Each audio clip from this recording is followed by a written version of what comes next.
Welcome back to Living Local TV.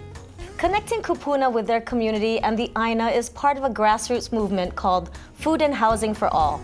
Organizers believe it's a realistic goal that starts by planting a single seed. Breadfruit is one of the main table food for us.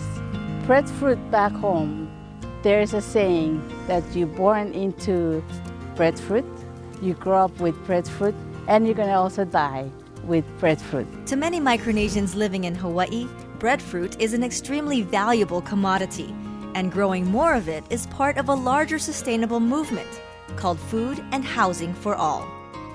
We're here today partnering with our community partners like Hackbed and the Catholic Church, and also the Micronesian women of United Big Island. Today is really our first time that we're giving back and planting breadfruit trees, ulu trees, which is a staple of the Micronesian women.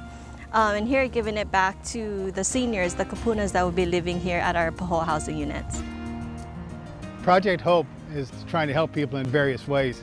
Everything from feeding people to housing people. If people know how to grow food, they'll eat forever. And hopefully our efforts pay off in the long run. People will be able to feed themselves forever.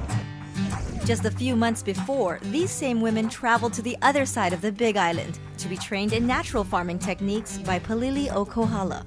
Everyone was excited, and it's because they've never been to Kohala and found out everybody enjoys the farming and the cooking part, the educational part, and just learning how to live a natural life and to have a natural diet.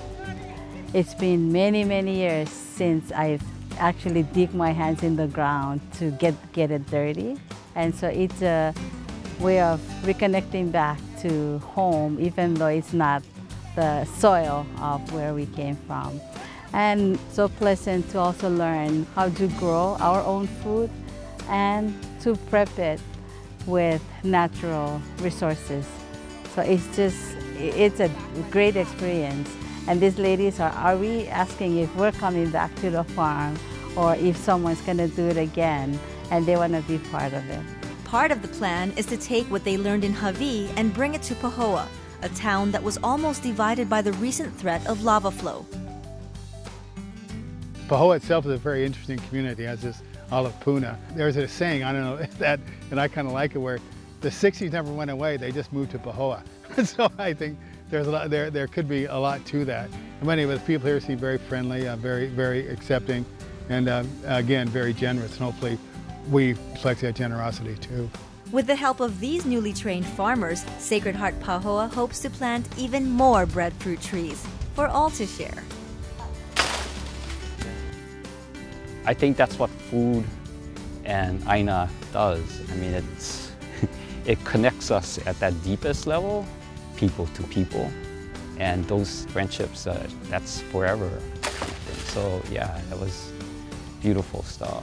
It's a beautiful way to talk about the bread of life. Living bread, living local. So it's not for one particular community, but the whole community at large. One big family, one big ohana. Those Micronesian women are so cute and funny. They look at the breadfruit like it's like gold. Oh, wow. Yeah. And if they have this, they can plant anywhere. They just bring it to their friends' houses and it just starts to produce, and it is food for all. We're good to go. Yeah, so shout out to Sacred Heart Parish and Hope Services and Office for Social Ministry and everybody in Pahoa who's taking part in this community garden. Well, we hope you enjoyed our show, and thank you so much for living local with the Baraquios.